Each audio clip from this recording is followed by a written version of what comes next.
I managed to make it through my first day of chemo, TCHP, and I did it with the dignicap, cold cap, and that those are set up to preserve hair.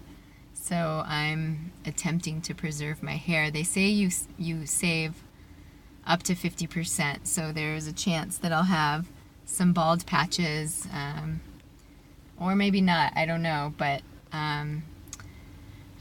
we got to the hospital at 8 o'clock and we left at 5:30, so it was quite a long day, and I had the dignicap, cold cap on from about probably, I think it was 5.5 hours of that time, maybe 5 hours. Next time we go, it's going to be on for less because they'll be able to have me wear it for the extra 2 hours after the Taxotere and carboplatin. I'll wear it during the Perjeta and the Herceptin. So it'll give me the amount of time that I need. It's an understatement to say that it feels like brain freeze. I mean, seriously, it's like brain freeze times 10. It's the most uncomfortable feeling you can imagine. And these dignicaps get to 35 degrees, I think it is. When they took it off my head after 5.5 hours, I literally had icicles on my head, on my hair. It was wild. It was just totally wild. It took about a good half an hour before my head got numb, and that's what they want. You know, they want you to have a numb head so that it takes some of the pain away, because it's really incredibly painful. And then, while I was doing the Taxotere, I had to stick my fingertips in a bucket of ice, and the reason for that is to keep the fingernails from lifting, and also keeping neuropathy, which is tingling and discomfort in the fingers, which they told me could last your lifetime, even beyond the chemo. So it's highly advised to do that with the nails. So I was sitting there with 35-degree cap on my head and my hands in freezing water for an hour.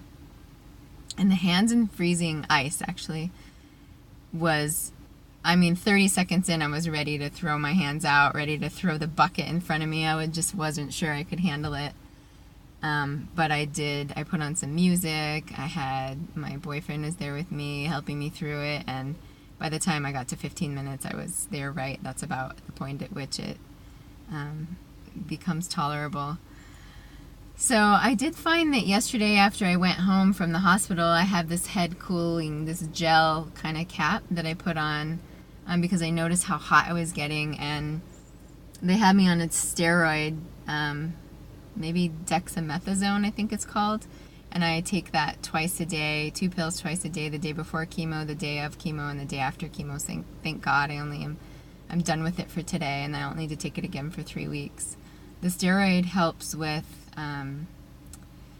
keeping fluid out of the lungs, and I'm not sure which of those drugs can make for fluid-filled lungs, but I'm definitely into the steroid for that reason. But right now you can't tell, and I usually get all flush. I was red, like beet red yesterday, and you can't tell now because I'm covered in zinc oxide sunscreen from being outside. I'm just trying to protect myself as much as possible, although you wouldn't know with what I'm wearing sitting in a car. So the steroid, it's a really uncomfortable feeling. Actually, I feel it now. I feel put on the AC, like I'm really hot, basically, is what happens from that steroid. So yeah, the most difficult part really was the cooling cap. I didn't have the cooling cap, sticking my hands in freezing ice, and then getting really flush and hot from the steroid. So I think each treatment will probably get a little more intense. That's what I've heard from people. Some people make it through with flying colors. They seem to be the rare breed. A lot of people definitely feel it. I'm only on day 1 after chemo, after day 1 chemo, 1 day after my first chemo, so I've definitely got, I'll be doing chemo through October, and right now it's mid-June. So I've definitely got a bit of a road ahead of me, but the end is in sight, which is nice. I have such a strong feeling that this will just be behind me. It's like I feel pulled into my future by whatever it is that's pulling me through this. And I have a very clear picture that this will just be a distant memory, that I'll be one of those women who says, oh yeah, 10 years ago I went through breast cancer. I did that. 20 years ago I went through breast cancer. How can I help you? How can I be a resource to you? Which a lot of women have been that for me, so I feel fortunate. It's one thing for sure, you know, we're not alone on this path. I mean, talk to anybody. Just start talking to anybody, and either they themselves have gone through it or they've had someone near and dear to them go through cancer. It's, you know, it's a shame and it's sad on the one hand, but it's also very connecting on the other hand. You know, everybody can relate to it in some regard, so it feels like there's community around it, and that's a beautiful thing.